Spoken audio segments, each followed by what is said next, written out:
Vande Mataram. Hello guys, welcome back my YouTube channel Anjana classes. दोस्तों, आज हम कुछ अंतर्राष्ट्रीय संगठन जो कि प्रमुख है उसके बारे में हम लोग समझते हैं, जैसे NATO, European Union, BRICS, ASEAN, SAARC तथा क्वाड। इतना सारा जो प्रमुख संगठन है इसके बारे में हम लोग समझते हैं। पहला संगठन आता है दोस्तों नाटो। इसका फुल फॉर्म होता है नॉर्थ अटलांटिक ट्रीटी ऑर्गेनाइजेशन। ये दोस्तों क्या है? नाटो। इसका फुल फॉर्म क्या होता है? North Atlantic Treaty Organization. दोस्तों, इसका स्थापना क्यों हुआ, इसका क्या उद्देश्य है, हम लोग ठीक से इसको समझेंगे। देखिए दोस्तों, सबसे पहले हम लोग समझते हैं कि इसका स्थापना है जो 4 अप्रैल 1949 ईस्वी को हुआ था। वर्तमान में इसमें 30 सदस्य देश हैं और साथ ही साथ इसका मुख्यालय बेल्जियम की राजधानी ब्रुसेल्स में है और यह एक प्रकार का सैनिक संगठन है। दोस्तों, ये सब इतना जो तथ्यात्मक जानकारी था, ये ऑब्जेक्टिव बेसिस क्वेश्चन बन सकता है।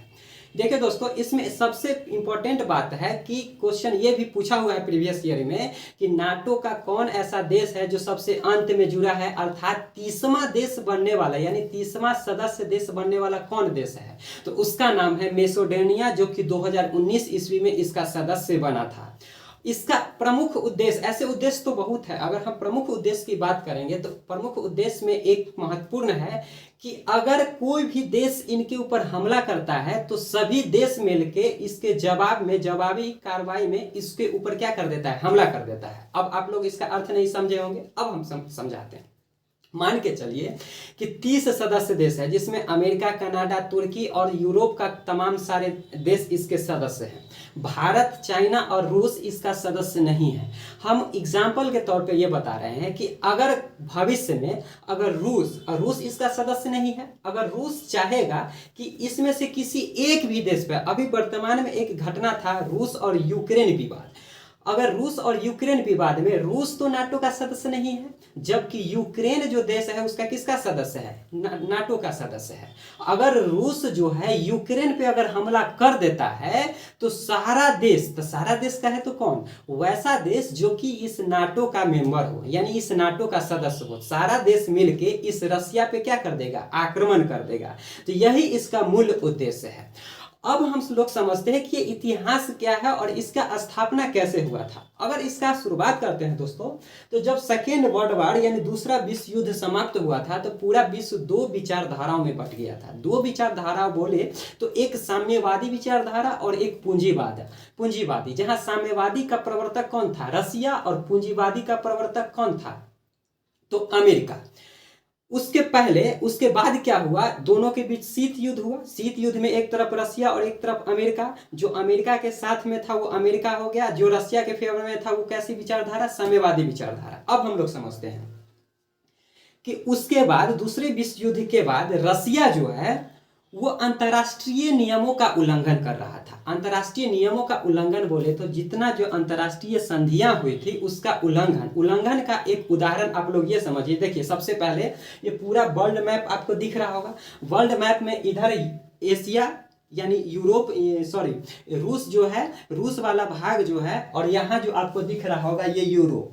रूस क्या कर रहा था? पूर्वी यूरोप के तरफ, यहाँ रेड वाला में नक्शा में आपको दिखा होगा कि ये पूरा क्या था उस समय का? यूएसएसआर यानी कि रसिया पूर्वी यूरोप तक अपना सेना जो दूसरा विश्व युद्ध के दौरान आगे चला गया था उसको वापस करने से मना कर दिया। अर्थात कहने का अर्थ है कि यूएसएसआर था, यानी आज का रसिया जो था, पूर्वी यूरोप में अपना सेना को हटाने से मना कर दिया। और साथ ही साथ जर्मनी में जो बर्लिन था, बर्लिन शहर को क्या कर दिया? बर्लिन को वो नाकेबंदी कर दी।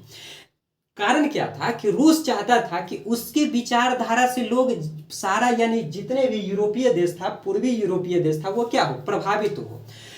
अगर साम्यवादी विचारधारा से प्रभावित होता तो इसका ये किसको पसंद नहीं आएगा? तो इसका दुश्मन, और इसका दुश्मन यानी रूस का दुश्मन कौन? अमेरिका। जबकि अमेरिका किस चीज का प्रवर्तक था, किस चीज का विचारधारा मानता था? पूंजीवादी। वो इसमें अड़चन लगाया और अड़चन डालने के दौरान वो पूर्वी यूरोप को साम्यवादी खतरों से आगाह किया। अब साम्यवादी खतरा का समझिए। दोस्तों इसके पहले हम एक वीडियो ऑलरेडी बना चुके हैं जिसमें पूंजीवादी विचारधारा और साम्यवादी विचारधारा के बारे में आप लोग में बहुत सारे ऐसे होंगे जिनको साम्यवादी समझ में नहीं आ रहा होगा, नहीं पूंजीवादी। तो साम्यवादी और पूंजीवादी के बारे में एक हम वीडियो ऑलरेडी बना चुके हैं, उसका लिंक हम डिस्क्रिप्शन बॉक्स में डाल देंगे, पहले वो देख लेंगे। आगे कहानी की शुरुआत करते हैं। तो अमेरिका क्या किया, इस पूर्वी यूरोप को साम्यवादी विचारधाराओं से होने वाली जो खतरा था उससे आगाह किया।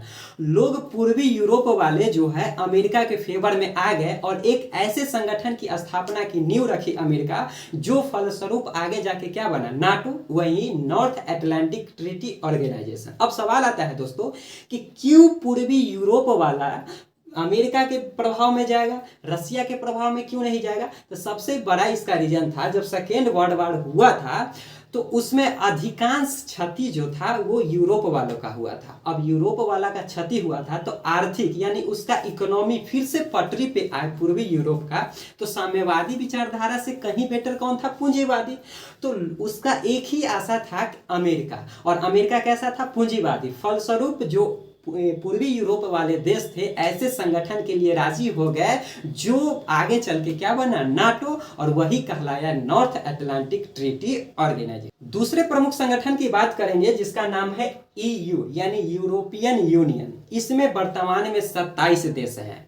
एक साल पहले यानी 2021 में इसमें इसकी संख्या कितना था, 28 था।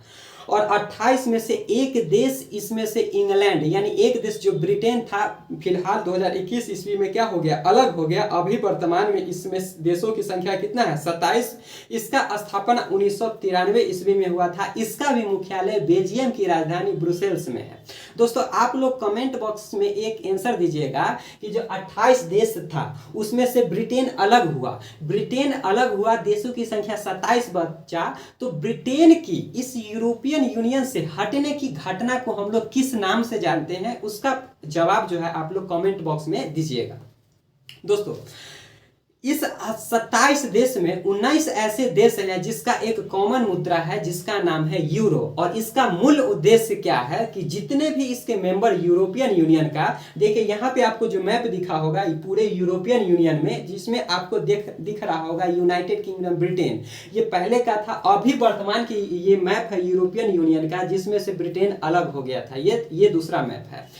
तो इसका एक कॉमन क्या नीति है, जितने भी यूरोपियन देश है यूरोपियन यूनियन में 27 देश, सबका एक कॉमन आर्थिक और विदेशी यानी कोई भी अगर जो भी पॉलिसी होता है सबका एक समान होता है, यानी सब देश का विदेश नीति और आर्थिक नीति सब क्या होता है, समान होता है। तो ये दूसरा प्रमुख संगठन क्या हो गया, यूरोपियन यूनियन। दूसरे प्रमुख संगठन की बात करते हैं तो उसका नाम आता है सार्क यानी south Asian association for regional corporation, यानी दक्षिण एशियाई क्षेत्रीय सहयोग संगठन। नाम से स्पष्ट क्या है दोस्तों, दक्षिण एशियाई।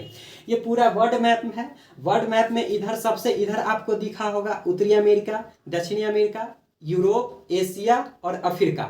तो एशिया के दक्षिण वाले देश ने मिलकर एक संगठन बनाया जिसका नाम दिया सार्क। इसमें 8 देश आते हैं। 8 देश कौन कौन है दोस्तों, एक एक करके देखेंगे। मालदीव, श्रीलंका, भारत, पाकिस्तान, अफगानिस्तान, नेपाल, भूटान और बांग्लादेश। इसकी स्थापना 1985 ईस्वी में हुआ था और इसका मुख्यालय नेपाल की राजधानी काठमांडू में है। ये एक प्रकार का आर्थिक संगठन है। तो परीक्षाओं में ये सवाल आता है दोस्तों कि इनमें से कौन सार्क का सदस्य नहीं है, तो आपको 8 में से 3 का नाम दे देगा, एक ऐसा का नाम दे देगा जो इसका सदस्य नहीं है, जैसे दे देगा चीन, तो चीन इसका सदस्य नहीं है, तो आंसर क्या हो जाएगा, चीन हो। अगले प्रमुख संगठन की बात आता है जिसका नाम है आसियान यानी association of south east Asian nation, अर्थात यानी दक्षिण पूर्व एशियाई जो देश है उन्होंने भी मिलकर एक संगठन बनाया 1967 ईस्वी में, जिसका मुख्यालय इंडोनेशिया की राजधानी जकार्ता में है। और वर्तमान में इसमें देशों की संख्या कितना है, देश है। और वो देश का नाम कुछ इस प्रकार है, जैसे Myanmar, Thailand, Laos, Cambodia, Vietnam, Indonesia, Malaysia, Singapore, Brunei और फिलीपींस इत्यादि। इसमें देशों की कितना आ गया संख्या, आप लोग मैप के माध्यम से आप लोग देख सकते हैं कि दक्षिण पूर्वी में एशियाई मिलकर एक संगठन बनाया जिसका नाम था आसियान। ये भी एक प्रकार का क्या है, आर्थिक संगठन है। अगला प्रमुख संगठन की बात करेंगे तो जिसका नाम है ब्रिक्स। दोस्तों इस ब्रिक्स का स्थापना जो है 2009 ईस्वी में हुआ था। जब 2009 ईस्वी में इसका स्थापना हुआ था उस समय इसका नाम ब्रिक्स ना होकर ब्रिक था। आपको नाम से ही स्पष्ट है, इसमें देशों की संख्या 5, यानी पहले जब इसका स्थापना 2009 ईस्वी में हुआ था उस समय इसकी देशों की संख्या 4 था, ब्राजील, रसिया, इंडिया और चाइना। जब 2010 ईस्वी में इसमें साउथ अफ्रीका, यानी लास्ट वाला जो एस आपको दिख रहा होगा, S stands for south Africa, यानी 2010 ईस्वी में इसमें कौन मिल गया, साउथ अफ्रीका। तब इसका नाम क्या पड़ गया, ब्रिक्स। अर्थात ब्रिक्स के नाम से ही स्पष्ट है कि ब्रिक्स में देशों की संख्या कितना है, 5, यानी ब्राजील, रसिया, इंडिया, चाइना और साउथ अफ्रीका। इसका मूल उद्देश्य है कि यह एक उभरती हुई अर्थव्यवस्थाओं वाला देशों का एक समूह है। अगर हम अपवाद की बात करेंगे तो इसमें सभी वैसे देश हैं जिसकी अर्थव्यवस्था उभर रही है, बशर्ते सिर्फ रसिया को छोड़ दे तो ब्राजील, इंडिया, चाइना और साउथ अफ्रीका की अर्थव्यवस्था क्या है, उभर।